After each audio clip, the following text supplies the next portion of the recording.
3, 2, 1.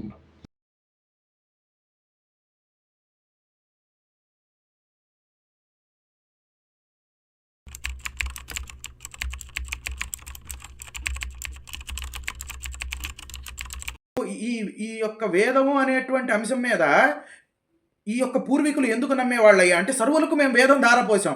వేదం ధారపోసి దాంట్లో ఉన్నటువంటి నిజ నిర్ధారణ స్థితి అనేటువంటిది మీ పూర్వీకులు మీరు చూసేటువంటి ప్రతి ఒక్కళ్ళు మీ పూర్వీకులకు వేదం నేర్పాం గాబట్టే వేద ప్రమాణ ధర్మాన్ని అనుసరించినటువంటి మీ పూర్వీకుల రక్తం మీలో ఉండబట్టే వేదం అంటంతోటే మీకు అది అపరిమితమైనటువంటి గౌరవం రావడానికి కారణం ఈ యొక్క మీ రక్తంలో ఉండటం వలన ఆ నమ్మకాన్ని వేద ప్రమాణాన్ని మీ పూర్వీకులు నేర్పించాం. తర్వాత కాలంలో మీకు ఆ వేదానికి మిమ్మల్ని ఎవరు దూరం చేశారనేది మీరు ఆలోచించుకోవాల్సిందే.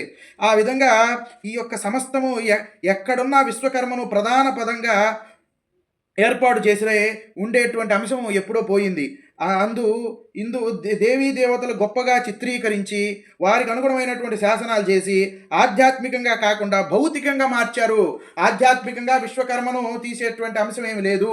ఇప్పటికీ ఈ జగత్ సృష్టి యొక్క కార్యకలాపం ఈ యొక్క విశ్వకర్మ మీదనే ఆధారపడిందనేటువంటి అంశాన్ని మర్చిపోకూడదు.